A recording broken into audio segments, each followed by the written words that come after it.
Have you ever wondered what happened to some of the world's wildest, most ambitious supercars? The ones that promised to change everything but somehow faded into the shadows? Today, we're diving deep into the forgotten legends, the supercars that once stole the spotlight but are now hidden gems for true car enthusiasts. Get ready for a ride full of insane engines, wild designs, and dreams that almost changed automotive history. Let's start our journey into the world of the forgotten kings of speed.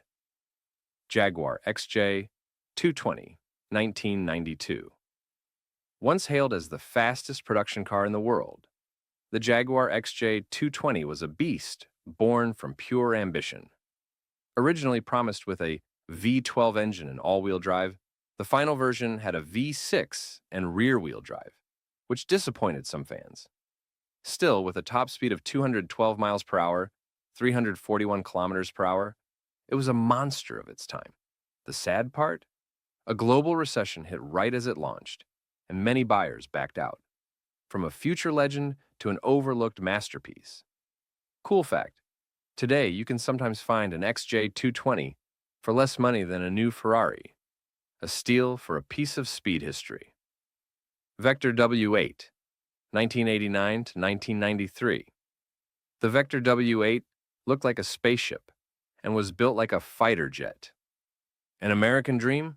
The W8 packed a twin-turbo V8, making up to 1,200 horsepower, at least on paper. Production was slow, the price ballooned, and reliability issues haunted the few cars that were actually built. It was crazy, ambitious, and pure 80s excess. And that's why it's unforgettable. Fun twist. Despite the drama, a Vector W8 even made a cameo in the 1993 movie Rising Sun. Cizeta-Moroder V16T, 1991. Imagine a car with a 16-cylinder engine. Yes, a real V16, packed sideways behind the driver. The Cizeta 516T, designed by the legendary Marcello Gandini, the man behind the Lamborghini Countach, looked like a brutalist art sculpture. Only a handful were ever made, partly because each car was hand-built and cost a fortune. Cizeta promised the wildest supercar experience ever, and delivered for the lucky few. Trivia: music producer Giorgio Moroder, famous for his work with Donna Summer and Daft Punk, was one of the original backers. Bugatti EB110, 1991 to 1995. Before the Veyron and Chiron, there was the EB110, Bugatti's resurrection car. It had a quad-turbocharged V12, carbon fiber chassis, and futuristic AWD system. It was brutal, beautiful, and extremely ahead of its time. Sadly, Bugatti's comeback was killed by a financial meltdown and poor timing, but the EB110 remains a symbol of insane engineering passion. Cool note, even Michael Schumacher bought one brand new. He knew a masterpiece when he saw it. Isdera Commendatore 112 1993. You've probably never even heard of this one, and that's the point. The Isdera Commendatore 112. I was a one-off German supercar, with a sleek hand-built body and a Mercedes-Benz V12 engine under the hood. It had active aerodynamics, a periscope rear-view mirror instead of side mirrors, and a stunning top-speed target of 212 miles per hour. But Isdera was a small company, and the 1993 economy crushed their dreams. Only one prototype was completed. Hidden gem. That one car still exists, and was auctioned in 2021 for millions. TVR Speed 12, 1996. The TVR Speed 12 wasn't just a car. It was a barely tamed monster, packing a 7.7-liter V12 engine capable of over 800 horsepower. It was originally designed to dominate Le Mans. But after a few road tests, even TVR's own founder decided it was too wild for public roads.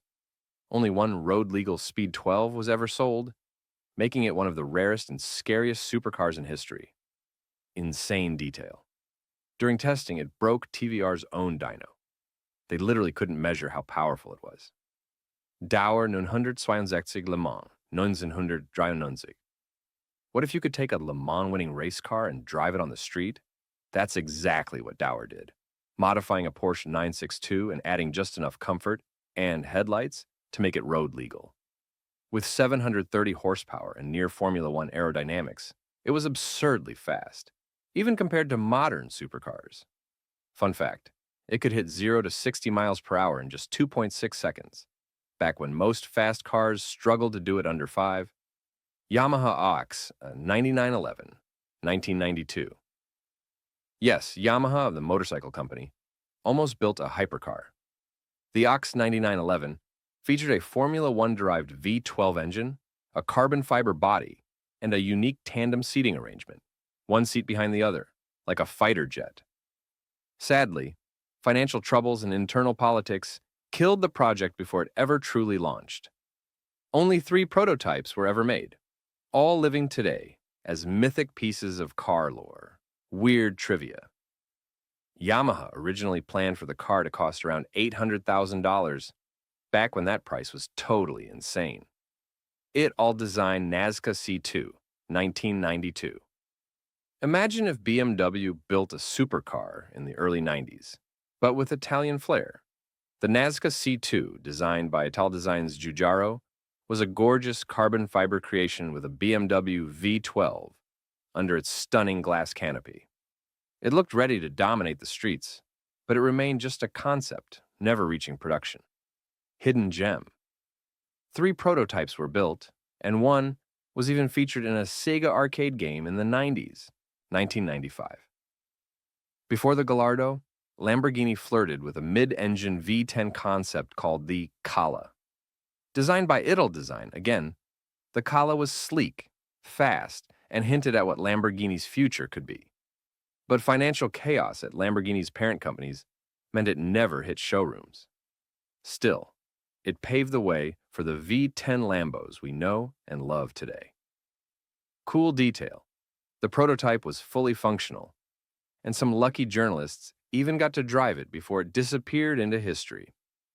Ford GT90, 1995. The Ford GT90 looked like it had landed from another planet.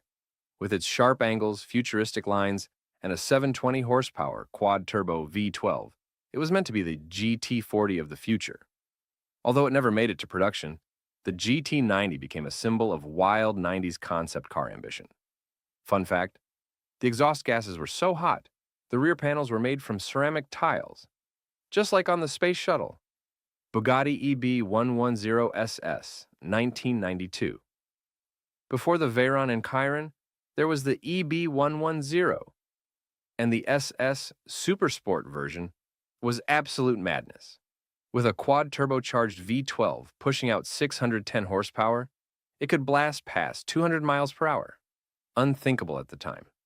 Despite its brilliance, Bugatti went bankrupt shortly after, making the EB110 a rare and legendary beast. Insane trivia. Michael Schumacher actually owned one. He said it was the best car he'd ever driven on the road. Cizeta-Moroder V16T, 1991. Imagine an exotic supercar with not 8, not 12, but 16 cylinders. The Cizeta-Moroder V16T, a brainchild of former Lamborghini engineers and disco producer Giorgio Moroder, was a rolling piece of madness. Only a handful were ever built, and each car was practically hand-assembled. Wild note, it had 2 transversely mounted V8s merged into a single V16, an engineering marvel that's never been repeated. Lotus Esprit V8, 1996 to 2004. The Lotus Esprit had already achieved icon status thanks to Bond movies, but in the late 90s, it got serious power, a twin-turbo V8. Lightweight, agile, and devastatingly fast, it could hang with Ferraris and Porsches for a fraction of the price. Yet, somehow, it stayed underrated, a true hidden gem for driving purists. Cool detail. Lotus designed the V8 engine completely in-house, rare for a small company at the time. Jaguar XJ220, Nittien. The XJ220 was essentially a street-legal race car, developed from Jaguar's Le Mans winning XJR Neo. With a 6-liter V12, carbon fiber construction, and barely any creature comforts, it was raw, brutal, and incredibly fast. Only 53 units were ever built, making it a true collector's dream.